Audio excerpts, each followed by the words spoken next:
Hello everyone, this is Defense Politics Asia, and this is the summary for the day of 547 for the 24th of August.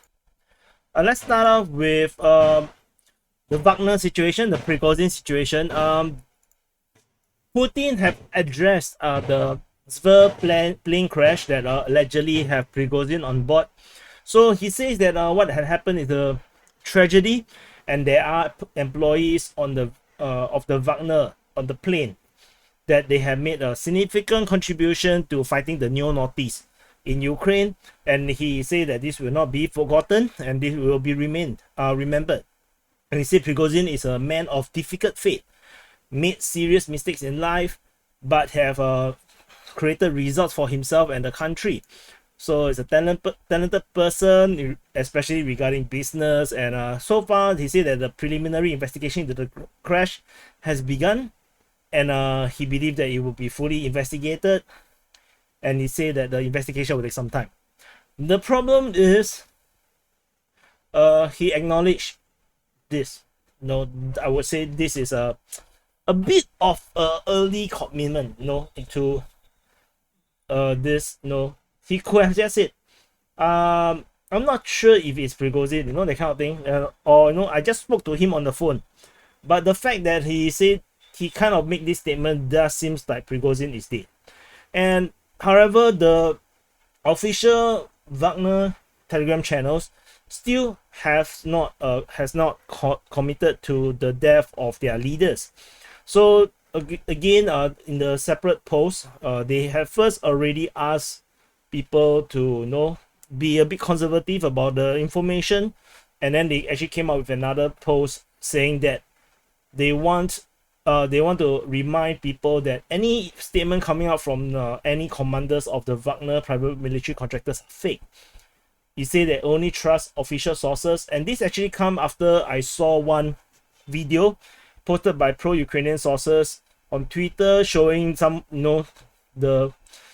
one of the Wagner commanders are saying that they're going to start to take actions, but he was smiling. So there are fake information that's going around. So I think which is why the official channels reminded people not to commit to anything.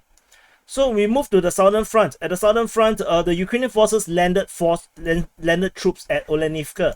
So according to Ryba, there is several speedboat landed in Avdiivka region, and they went in, they fired randomly, and then they left.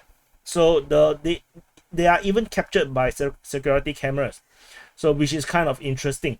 So Zoka 200 posted about this, which is about the video that shows that a man in the nearby camp actually came out. He basically just wear more or less an underwear and carrying some kind of a AK-47 like weapon, where in this statement they call it the Saiga. And then to investigate the noise. So when he came out, he didn't say anything because the Ukrainian forces has already left. So it's kind of hilarious that the Ukrainian forces basically make the effort to land forces, and then they started firing randomly, and then after that they just retreat. Whee! And that's it. That's the amphibious operation. So it does shows that the Ukrainians have the capability to land troops, but it also shows that landing troops means nothing, because you need to hold ground, and holding ground is a suicide mission. So anyway, that's all from this amphibious landing over on Crimea. And over at the Dnipro River at the Kherson front, there is another amphibious operation. This time around, this is more serious. There is an amphibious operation between Hola Pristan and Kadashinka. And this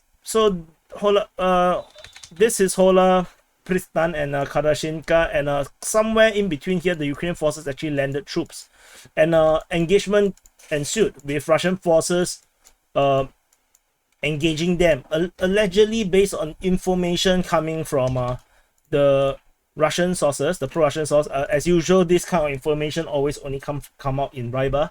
Ryba reported that the Ukrainian forces was detected and destroyed, and so take that whatever you want. Maybe the Russian Defense Ministry might have some footages to put out. Maybe this will never be corroborated. But that's all from the Kherson front, and moving into the Zaporizhzhia front. This is the Zaporizhzhia front.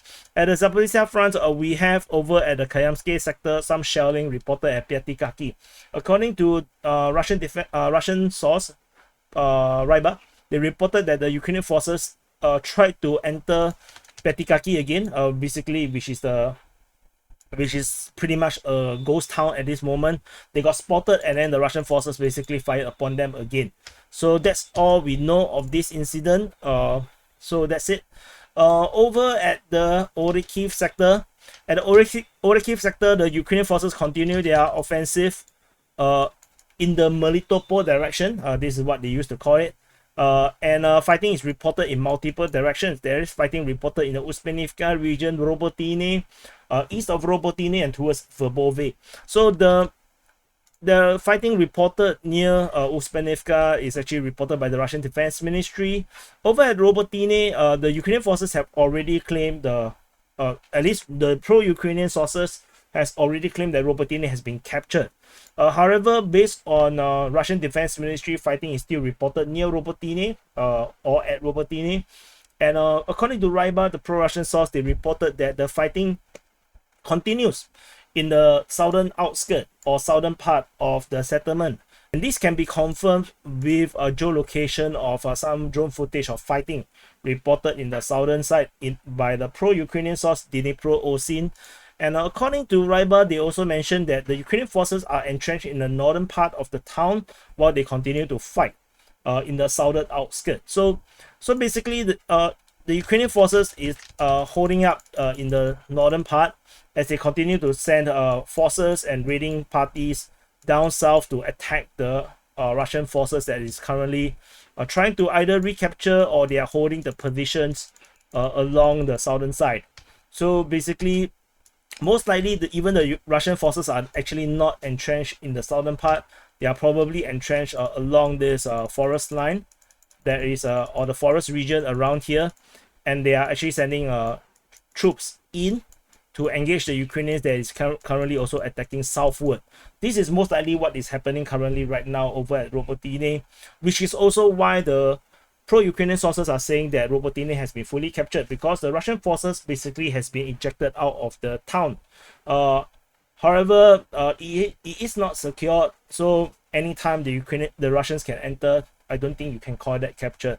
But anyway, do whatever you want, believe whatever you want. Over at the eastern part, Ryba reported that the Ukrainian forces continue their attack with artillery shelling, then infantry breakthrough, and this time now they are trying to break through towards Novoporovska and Novokhalovska. So basically, they are trying to so this Novoporovska, where is that place? So anyway, the only one I can spot is actually this one. So basically, the Ukrainian forces is trying to break through in this direction towards Novoprokopivka. So this is the intention. They are trying to break through on the eastern part, and again, and also they are attacking towards Verbove, which is this town over here. And the Russian forces currently have this major trench line around this area, which is not going to be easy to break through. But the Ukrainians have proven themselves over in the northeastern part of Robotyne. They did manage to break through over here. So which means, yeah, just do more of the same. You know, they will break through eventually. So basically, whatever that's supposed to mean, I'm not saying anything. So that's all from the Orikhiv sector of the Zaporizhzhia front. There's nothing over at the Huaypole sector. Moving into the Velyka Novosilka sector. At the Velyka Novosilka sector, the Ukrainian forces continue their fighting over at the Uruzaine region, as well as the Staromayoske region. So fighting at the Staromayoske is reported by Ryba. Basically, they say that they are still fighting, but the fighting is slowing down, and so currently the Ukrainians are allegedly regrouping. So the same information referred to at Uruzaine, except that at Uruzaine we have additional information from the Russian Defense Ministry's Vostok group of forces. They say that there is Ukrainian forces fighting over this area here, and basically that's about it. It looks like the front line has sort of went stagnant a bit. The Ukrainian didn't manage to have further breakthroughs like it's unlike what we are expecting. So let's see how this goes. And that's all from the Velyka Novosilka sector. Moving on over at the Donetsk front. This is the Donetsk front. At the Donetsk front, we have fighting reported at the northeastern part of Novomikhailivka. This is my favorite favorite writer of the Ukrainian reports writing. He said northeast of Novomikhailivka. This is the very rare, or probably the first time, the Ukrainian reports about Novomikhailivka was given a direction. So they said that the Russians are attacking in the northeastern part of Novomikhailivka. And over at Marinka, there is also the traditional fighting over at Marinka. This time around, only the Ukrainians are reporting, saying that the Russians are attacking. Honestly, I'm not even sure if there's much to fight for over here. Yeah, they had been fighting here for so long, feels a bit lame. And that's all from the Donetsk front. Moving into the Avdiivka front. This is Avdiivka front, and over at the Avdiivka front, Ukrainian forces. Whoops, what happens, man? The Ukrainian forces attack at Nevelsky. According to the Russian Defense Ministry, the same report also mentions Germany over here. So the Ukrainian forces are attacking. And interestingly, we do have fighting reported at Pervomysky. This is reported by Maroshinikov, the pro-Ukrainian source, saying that the Russian forces are attacking at Pervomysky. We haven't seen reports of fighting at Pervomysky for a very long time. The last time we hear anything was on the 20th of September. And I think September is the wrong date. How could it be September? August. Oh my freaking god. Yeah, August. 20th of August. So that's some days ago. And that was a Ukrainian attack. So and then there is also fighting reported in the southern part of Avdiivka. As I mentioned, this particular officer or specialist or whoever that write this report is very nice. He gives directions which I like, so which actually corroborates our previous plotting of the information that the fighting is actually in the south of Avdiivka, according to the Ukrainians. The Russians attacking northward. And that's all from the Avdiivka front. The entire northern side has went quiet, so we didn't have any information about that. Nothing at the New York front. Moving into the Bakhmut front. So this is the Bakhmut front, and Bakhmut city is here. And the Bakhmut front in the southern side, we have some sort of a Ukrainian offensive currently brewing into a bigger operation. We have reports of fighting at Klishchiivka, Avdiivka, Kupiansk, and Ozerinivka. This information coming from Maroshinikov, the pro-Ukrainian source, saying that there is success for the Ukrainians applied at the flank, southern flank, at Klishchiivka, Avdiivka, Ozerinivka, and Kupiansk. So this is where all the information come from. Is all Maroshinikov. So no other sources is talking about the fighting over at the southern flank of the Bakhmut front.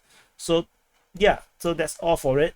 Over at the northern flank, we have no information of fighting, except that we have a geolocation by Dnipro OC, a pro-Ukrainian source, showing that the Ukrainians are storming this forest here. And so in this footage that they shown, the Ukrainian forces is rolling down this road with forest, tree lines covering both sides, and then they actually drive into this forest region and engage the Russian forces within the forest region. Dnipro OC claims that this region has been captured by the Ukrainian forces. I'm a bit not too sure if that is the case. We basically map it as a gray zone because this is not acknowledged. An attack doesn't mean you will stay there. So that's it for the Bakhmut front. Over at the Siversk front, this is Siversk. At the Siversk front, this is the Siversk front. There is fighting reported towards Berestove. This is according to the information from the Russian Defense Ministry, with the information with the Ukrainian forces attacking towards Berestove. Probably just probing. We haven't had a attack towards Berestove for a very long time. Better put a star to indicate that. So that's all from Berestove. at the Siversk front. Moving into the Kreminna front, this is Kreminna. At the Kreminna front, the Ukrainian forces continue their Kreminna offensive, with fighting being reported at Torske, within the Serebransky forestry and near Kryhorivka. Information coming from the Russian Defense Ministry, Kryhorivka, Torske, and actually at Shivano Dibrova. Actually, I should map this in. I actually missed this information. So this is 24, and then we are going to comma 21 8. Yeah, so there is, so basically it's the entire full Ukrainian offensive, Torske, Dibrova, Serebransky forestry near Kryhorivka. In the Serebransky forestry, the information, I actually mapped this wrong. This is not Serebransky forestry. So anyway, just put it like this. Anyway, but it's basically more or less the same thing, because Kryhorivka is still within the Serebransky forestry, Dibrova, and Torske. So it's all the same sources. Maroshinikov says that the Russians are advancing towards Torsk. So which is a contradiction of the Russian Defense Ministry's report. So not sure who is attacking over here, and most likely it's the Ukrainians. That's all from the Kreminna front. Moving into the Svatove front, this is the Svatove front. At the Svatove front, in the southern flank, we still have a continued fighting over at Novoyehorivka. The fighting is reported by both sides. Both Ukrainian and Russian Defense Ministries are reporting the attack by each other. They both claim that they are the one defending. And over at the northern flank, we have fighting reported at Novosibirsk. This is a continuation since 19th of August of the Ukrainians counterattacking, trying to recapture Novosibirsk that has been lost to the Russian side. And that's all for the Svatove front. Moving into the Kupiansk front, this is the Kupiansk front. At the Kupiansk front, we have the Russians continuing their Kupiansk offensive. This time around, the fighting is now not reported at Vilshana, but they actually mentioned Petropavlivka. According to Maroshinikov, the pro-Ukrainian source, they say that the fighting is in the direction of Petropavlivka, and Ryba, the pro-Russian source, which is the other source, Ukrainian and the Russian, and then the Russian, also claims that the fighting is at Petropavlivka. So which means that there might be some progress for the Russians towards Petropavlivka that is currently not being reported in the mappings. And over at Sinkivka, it's the same thing. It's the same reports from the Maroshinikov and Ryba. At Sinkivka, the Russian Defense Ministry claimed that the Ukrainians are counterattacking over at Sinkivka. And that's the usual report, with the Russians attacking, Ukrainians counterattacking, and not much changes in terms of the situation over at the Kupiansk front. And that's all for the summary for the day of 547 for the 24th of August. I don't have much conclusion really to add. All this amphibious operation is just a proof of capability of the Ukrainians landing at Olenivka. But then clearly we are not going to see a salient or beachhead being developed, given a massive lack of amphibious equipment. You cannot land tanks, so it's going to be difficult for the Ukrainians to actually develop a meaningful beachhead. Similarly, the situation over at the Kherson front is the same. The Ukrainian forces basically are landing special forces, in a sense, commando units, and try to do sabotage, or just to keep the Russians busy. This is pretty much the amphibious operations are doing. And basically that's also what special forces around the world does. So the special forces will train river rowing, or river operations, riverine operations, amphibious operations, but they are all usually special forces to penetrate into the rear of the enemy. Not exactly some kind of offensive kind of thing. So, and over at the situation at Robotyne, as mentioned, the Ukrainian forces currently have entrenched themselves in the northern part, and they use that as the springboard to attack southward. The Russian forces is unlikely to be in the village anymore. They are currently probably in the forest line in the southern part, and this is where they launch their attacks. So which is why the fighting is largely over in the southern part of Robotyne, However, the Russians has already been ejected largely out of Robotyne, but the town is not secure. The Ukrainians still have to fight for Robotyne to at least create this buffer. Similarly to the same situation over at Zaporizhzhia and Stalemate, over at the Velyka Novosilka sector, the Ukrainian forces will have to create a buffer on the east and west flank of the town in order to fully secure the town, and then have a good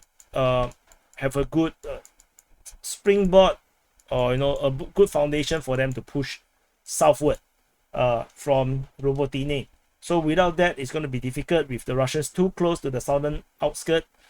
It's not going to be able to be real secure, and this capture would just be just in name only, not in real life. So there's this, and there's also interesting information suggesting that the Ukrainians are continuing their push towards Svatove and trying to break through from the eastern part of Robotyne, and I find this actually very interesting. However, the Russian forces did have this entire trench line designed in this way, and they are simply moving into this area that was deliberately devoid of this massive trench line. So there must be some kind of plan from the Russians to design it in this way. I'm not sure why they want to design it in this particular method. So it could be this is first line of defense, and then but we do not want to have a break, so we have another one. So and then there's another one here, another one here. So this is just the way how they design the trench line, and then there's also some trenches around here. So I'm not sure if there's a design of a funnel. So like you want to funnel the enemy into a kill zone kind of thing, a funnel. So I'm not sure if that was in mind. So let's not speculate that far yet, because this is still quite a lot of ground to cover for the Ukrainian side. We are talking about 2-3 kilometers deep to actually go to the next, to all the way to this southern side of the trench line.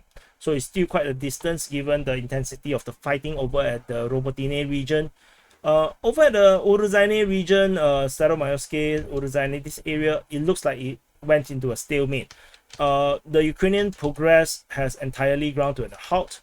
So I don't expect any breakthrough just yet, unless the Ukrainians are able to mass one big ball of forces and then do this massive breakthrough. Tentatively, it doesn't look like it's happening because the Russians are just bombarding them just too heavily over this area here. Even in the rear over at Makarivka, this area is also bombarded by the Russian forces with air force, artillery, drones. So this area is extremely difficult for the Ukrainians, and there doesn't seem to be a breakthrough. And this entire eastern part of Zaporizhzhia is a mystery. No one knows where's the front line. Everybody says a different thing. Otherwise, over at the Avdiivka front, fighting at the Pervomaisky is interesting, but I don't expect much. This is the dead front, Avdiivka is a dead front. Bakhmut is interesting. We have Miroshnikov claiming that the Ukrainians has launched a front-wide offensive. Klishevka, Avdiivka, Kupiansk, or Zeryanivka. So only Miroshnikov mentioned this, but Miroshnikov have been rather reliable as far as I can tell. So despite his statements are very cryptic, sometimes a bit too cheerleaderish,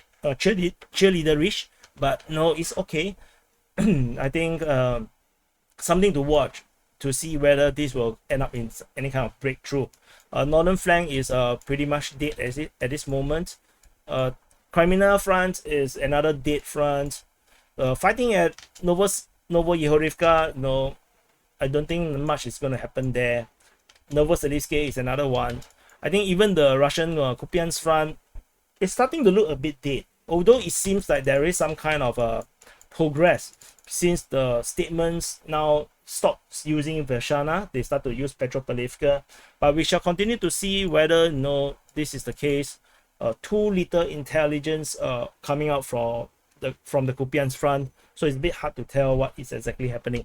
So basically, this is the conclusion, and nothing much to really add about Wagner and Prigozhin. Most likely he's dead for real. But anyway, thank you for watching. Thank you. Press please press the like button, subscribe. Yeah, really subscribe. My views are atrocious nowadays, so do press the like button, do share. Sharing and to recommend people to watch definitely helps a lot. Thank you for watching, and I'll see you in the next update.